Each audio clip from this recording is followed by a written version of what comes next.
더 자세한 코로나19 상황 전문가와 함께 짚어보겠습니다. 김경우 인제대 서울백병원 교수 자리하셨습니다.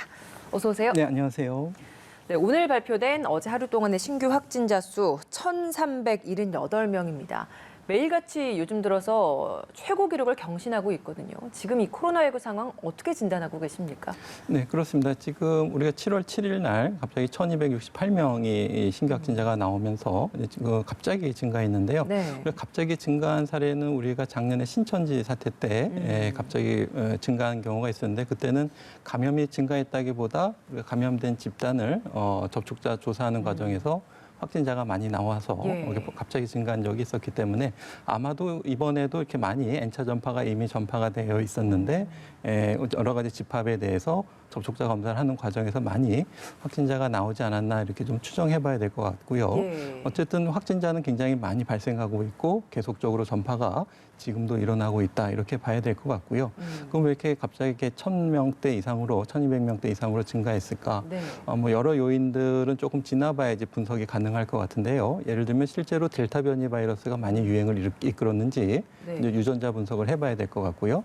또 어떤 뭐 집회에 영향이 있었나 보려면은 이제 확진자들의 동선을 좀 봐야 되는데 연령층이 주로 20대라는 것을 봤을 때 좀 가능성은 좀 떨어지지만 또 그 다음에 6월 말에 좀 비가 좀 여러 차례 오고 날씨가 더워서 그만큼 실내 환경에서 에어컨을 많이 틀면서 감염 전파될 환경이 많이 조성됐나 또 아니면 이제 6월 20일경에 우리가 백신 접종 속도가 갑자기 둔화되면서 우리가 바이러스 확산세를 좀 꺾지 못했나라는 여러 가지 추정이 가능할 텐데요.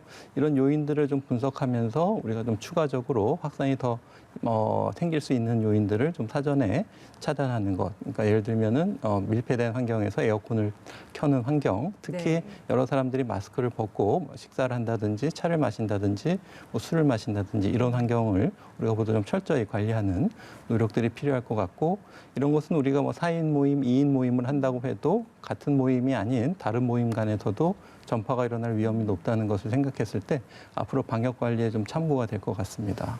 그럼 방역 수칙들을 철저하게 지켜주는 것도 중요한데 의료 인력이나 이런 대응 인력들을 미리 사전에 좀 구비해 두는 것도 중요할 것 같아서요. 지금 이 부분은 좀 충분합니까? 네, 우선은 그 중환자실 같은 경우에도 병상이 아직 여유가 있습니다. 우리가 지난 3차 유행 때는 예방접종이 없었기 때문에 특히 요양원 같은 데서 고령의 어르신들이 집단으로 생활하시면서 또 돌봄을 받으셔야 되기 때문에 세 가지 전파 위험이 고위험 어르신들의 폭증적인 증가세를 통해서 중환자실이 빨리 소진된 사례가 있었는데 지금은 이제 고위험 어르신들이 많이 예방접종을 맞고 오히려 확진되는 비율이나 또 중환자로 이완되는 확률이 많이 줄었는데요. 문제는 이제 접종을 한 번도 못 받은 50대 같은 경우에 중환자 비율이 계속 좀 증가하고 있고 20, 30대에서도 계속 중환자가 발생을 하는데 우리가 지난 겨울철에 어떤 50대 이하의 젊은 층에서의 중환자 발생이나 사망 사례를 보게 되면은 확진자가 증가한 다음에 바로 증가하는 것이 아니고 계속 조금씩 누적되어 있다가 우리가 11월, 12월에 급증했지만 사망자는 사실 이제 1, 2월 달에 50대 이하에서 많이 생겼기 때문에 지금 많이 발생하면서 젊은 층들이 중환자로 중증으로 이완되면서 결국 한두 달 후에 사망자 증가로 이어질 수 있겠다. 이렇게 봐야 될 것 같고요. 또 무엇보다 지금 가장 의료 대응 체계 중에서 어려운 것은 일선에서 고생하시는 예방접종 업무도 하고 선별진료소 검사 업무도 해야 되고 확진자 생기면 확진자 관리하고 또 접촉자 관리하고 하는 일선에서 대응하는 요원들이 날씨도 더워지고 굉장히 고생이 많고 인력도 부족한 상황이 되겠고요. 이제 그 밖에도 이제 여러 가지 의료 대응 체계 면에서는 또 뭐 이제 열이 나고 또 호흡 곤란이 있으면은 응급실 진료를 받으셔야 되는데 코로나 위험성, 전파 위험성 때문에 이제 격리실에서 응급실 격리구역에서 진료를 받으셔야 되는데 격리구역이 한정되어 있기 때문에 또 응급한 진료가 필요한 발열이나 호흡기 환자분들이 제때 진료를 받기 어려운 현상도 생길 수 있는 위험이 있겠습니다. 그 서울시 같은 경우에 그 검사 인력이 부족하다라고 해서 정부에 지원 요청을 하지 않았습니까? 그럼 그 부분은 지금 이제 채워졌다라고 이해하면 되는 건가요? 네, 그렇습니다. 지금 어떤 채취하는 인력 같은 경우에도 검체 채취할 수 있는 인력을 모집하고 있고 특히 중수본에서는 계속 풀을 가지고 있고 또 아니면은 각 간호사협회, 의사협회에 대해서 자원봉사자 풀을 가지고 또 지원을 해주고 이렇게 되고 있는데 네. 아마 이제 검사를 받으려고 오시는 분들의 수요를 예측하지 못하게 되면 지난번처럼 너무 단기간에 많은 분들이 몰리시게 되는 그런 사태도 생기기 때문에 우리가 미리 검사에 대한 수요도 좀 생각한다든지 아니면 그런 인원을 좀 분산한다든지 하는 전략도 좀 같이 필요할 것 같습니다. 네, 알겠습니다. 수도권에서 사회적 거리두기 4단계로 이제 격상됩니다. 사실 처음 접하는 부분이라서 시민들도 어떤 부분이 바뀌는지 큰 틀에서 많은 언론에서 보도를 하는 부분은 2명 이상은 6시 이후에 못 만납니다. 이런 부분은 많이 이제 강조가 된 것 같은데요. 시민들이 좀 꼭 기억하고 있어야 될 4단계에서의 새로운 변화되는 지침 어떤 게 있겠습니까? 네, 일단 두 가지가 있는데 말씀하신 것처럼 어떤 사적 모임의 인원 제한이 있다든지 네. 또 아니면 단체로 모이는 여러 가지 행사에 대한 제한, 특히 뭐 종교 활동이라든지 집회나 뭐 또 여러 가지 결혼식, 장례식 또 뭐 돌잔치, 회관변 이거에 대한 기준이 다 달라지기 때문에 네. 혹시 그런 것들을 준비하시는 분들은 한번 좀 확인이 필요하실 것 같고요.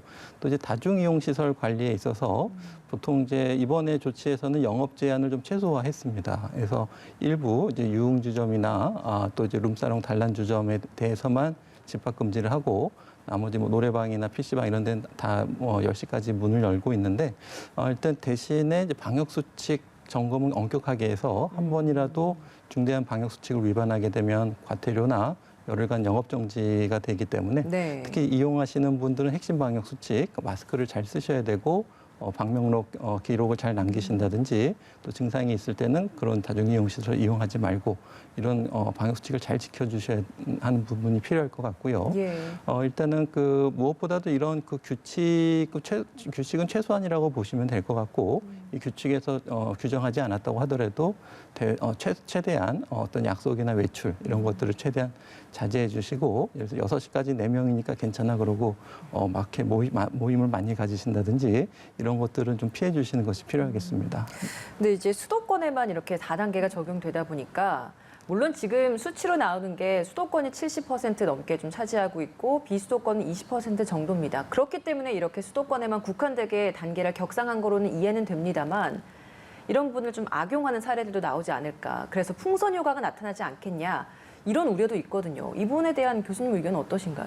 네, 맞습니다. 그래서 우리가 수도권에 어떤 4단계 방역 수칙이 적용된다고 해도 그것을 피해서 이렇게 방역 수칙을 위반하고 그러시면 또 나중에 감염이 실제로 발생되면은 다 추적 과정에서 다 이제 좀 굉장히 나오기 때문에 네. 좀 최대한 좀 자제해 주셔야 될 것 같고요. 한 2주만 참아 주셔야 될 것 같고요.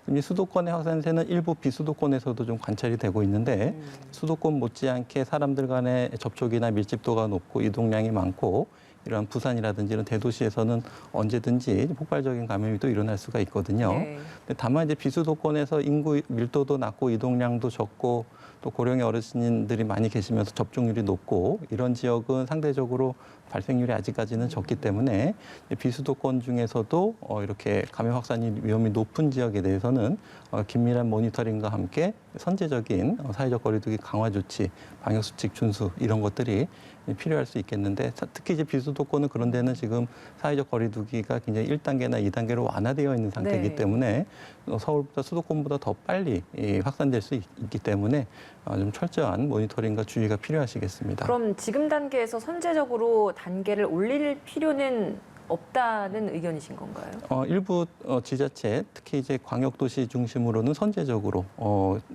조치를 격상을 해야 될 수 있겠습니다. 그래서 예를 들어서 10만 명당 기준이 2명, 4명으로 되어 있지만 네. 기준이 못 미친다고 해도 증가세가 예상이 될 때는 선제적으로 보다 강력한 조치, 적극적인 검사와 네. 접촉자 격리가 필요하겠습니다. 선제적인 격상이 필요하다 이런 이야기를 하시는 거네요. 집단 감염 사례 하나만 좀 짚어보겠습니다. 인천의 초등학교에서 집단 감염이 발생했습니다. 잘 지켜지고 있나 했던 학교 내에서 이제 감염이 나온 거라 더 걱정스러운데 70%가량이 2개 학급에서 나왔다고 하더라고요. 이 학교 사례를 봤을 때 이 감염을 확산시킨 큰 요인이 어디에 있다라고 분석하시나요? 네, 좀 역학조사가 좀 추가적으로 돼야 되겠지만 그동안에 이제 많이 논의된 것처럼 비대면 수업만으로는 어떤 한계가 있기 때문에 대면 수업의 중요성, 특히 이제 대면 수업을 통해서 사회성도 키우고 그러기 위해서는 어떤 토론 수업이라든지 사회체육 같은 활동들이 사회성과 뭐 이런 것들을 협동심 같은 걸 기를 수가 있기 때문에 대면 수업에서 이제 그런 활동들이 앞으로 좀 많이 장려가 돼야 되는데 네. 문제는 이제 그 수업을 이제 어떻게 하느냐에 따라서 비말 전파 위험이 높을 수가 있겠습니다. 그래서 토론 수업을 할 때도 이제 서로 마주 보면서 이제 토론을 해야 되니까 하지만 비말 전파가 좀 충분히 되지 않도록 충분한 환기라든지 거리두기 이런 것들을 좀 하면서 필요한 경우에는 어떤 공간을 분리해서 이제 서로 화상으로 토론을 한다든지 이런 어떤 우리가 비말 전파를 예방할 수 있는 교육 표준 프로토콜 같은 걸 만들어서 각 학교에서 현실에 맞게 적용할 수 있게 하는 것이 필요할 것 같고요. 네. 체육 활동 같은 경우에도 좀 밀접한 비말 접촉이 일어나지 않는 종목을 좀 선택해서 멀리 떨어져서 같이 운동할 수 있는 그런 것들을 좀 좀 선택하는 것이 좀 필요할 것 같습니다. 그 마스크를 철저하게 써도 아무래도 이런 집단 활동을 하다 보면 전파가 100% 막기엔 좀 어려운 한계가 있는 것 같네요. 그렇습니다. 이제 체육 활동 같은 경우에도 예. 이제 야외에서 거리를 두고 하는 것과 또 아무래도 호흡이 많아지기 때문에 그만큼 비말 배출이나 흡입량이 많아지기 때문에 환기가 안 되는 어떤 실내 시설에서는 이러한 마스크를 쓰고 운동하는 것도 학생들도 힘들지만 비말 전파 차단 효과가 좀 떨어지기 때문에 충분한 환기가 되고 거리 유지를 할 수 있는 환경에서 체육 활동하는 것이 좋겠습니다. 과연 백신 접종을 어느 정도까지 완료를 해야 우리는 다시 일상으로 돌아갈 수 있을까? 70%가 넘어도 안 된다, 뭐 이런 의견도 있고요. 그 정도면 그래도 일상으로는 돌아갈 수 있다 이런 의견도 있는데요. 어느 정도 접종이 완료돼야 우리가 일상으로 돌아갈 수 있겠습니까? 네, 일상 회복에 대한 시험들을 이제 여러 나라들이 먼저 좀 시도하고 있는데요. 일단은 제 생각에는 일단 우리가 목표했던 70% 전 국민 접종을 하고 또 그 밖에도 우리나라 국민 같은 경우에 접종에 대한 동의율이 높기 때문에 맞고 싶으신 분들은 일단 다 맞아야 될 것 같고요. 그 중에 안 맞는 분들 중에는 이제 백신 접종을 망설이시는 분들, 네. 이런 분들은 우리가 적극적으로 설득하고 또 인센티브도 드려서 접종으로 끌어와야 될 것 같고요. 절대로 안 맞겠다라는 분도 계실 수가 있기 때문에 그분들은 좀 맞기는 어려울 것 같습니다.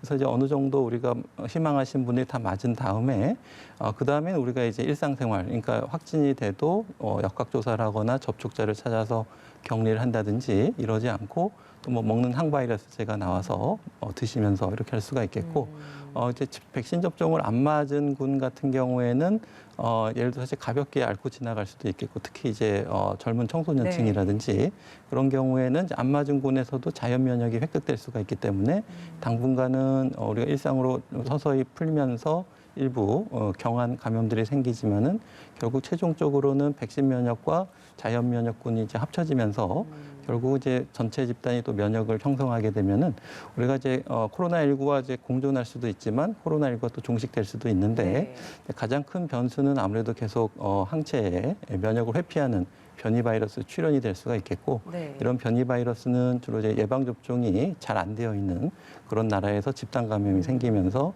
특히 젊은 층 위주로 감염이 되면서 많이 확산될 때 새로운 변이 바이러스가 출현할 수가 있기 때문에 그러니까 전 세계의 어떤 백신 공급과 이제 면역을 획득하게 되면 우리가 이제 전체적 집단 면역과 또 코로나19 종식도 한번 기대해 볼 수 있을 것 같습니다. 70%다, 뭐 80%다 이런 구체적인 수치로는 말씀을 해주시지는 않으시네요. 그러니까 그 수치가 중요한 건 아니다, 뭐 이런 말씀이신 것 같습니다. 네, 그렇습니다. 네. 그 델타 변이 이야기를 해주셔서 화이자가 델타 변이에 대응하기 위해서 부스터샷을 개발하고 있다라고 했는데 미 보건당국에서는 델타 변이 막기 위해서 부스터샷 맞을 필요 없다 이런 입장인 것 같습니다.